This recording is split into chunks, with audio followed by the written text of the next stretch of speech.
You about it all day. It's the consolidated election. The polls opened up earlier this morning, and our very own Jolie Rodriguez is there right now with a breakdown of what voters need to know about this election. Jolie.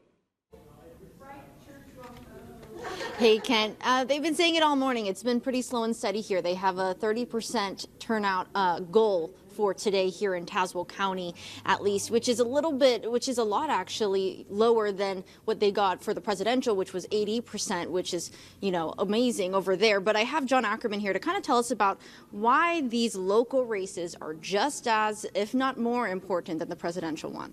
Yeah, I mean, the citizens' property tax bill, they just need to take a look at that. Over 80% of the property taxes being billed to them, the decision on how that money is utilized is made by individuals in this election.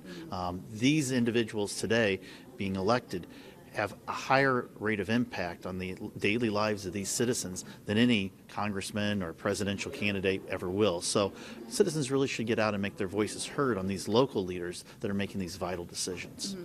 And this is the first local election, consolidated election, that you guys are doing with the new permanent vote by mail ballots. Kind of tell me about how that's going and what you guys are seeing with those numbers. Yeah, the state passed a law allowing the option of permanent vote by mail. About 99% of our vote by mail is now on the permanent list, so without requesting it, they get that ballot each election. My hope had been that that would serve as a reminder to citizens that they're getting that ballot in the mail, that they would utilize it. Sadly, we're seeing that that's not the case. Right now, it looks like about 60% of them that were mailed out were not returned to our office. Mm-hmm. Now, that could change in the days to come, but I think it's still going to be sadly, an extraordinarily high rate of waste. Hopefully, this is something that the legislators will look like in future years and fix this law that is creating this unburdened cost for the county. Mm-hmm. And here, you guys, at this voting place, you guys have seen just shy of 100 voters come through here. Now, when I heard that, I was like, oh, they're doing, pretty good. But I mean, when you hear that, what are you thinking? Well, that's substantially down from where it should be. But we are seeing higher numbers in Washington and in Morton. Also in Delavan, we're hearing some higher numbers. So I think it's going to be spotty through the county. We average, like you mentioned, about 25 to 30% turnout in these local elections. Mm-hmm.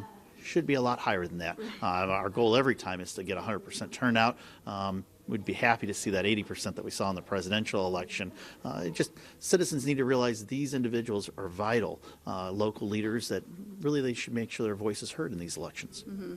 And aside, obviously, from making your voice heard, you might be wondering, Jolie, what else am I going to get out of this election? Well, look at this sticker right here. This may be an incentive for you. This is the sticker that you can get if you're voting here in Tazewell County today. So maybe just another incentive for you guys to get out here and make sure you cast your ballot today. Of course, we'll have coverage later in our evening shows. We're going to be covering the Bloomington, Normal, Peoria, and Washington mayoral races with our team out in the field, and we'll be giving results as they come in through our website and our newscasts. Kent.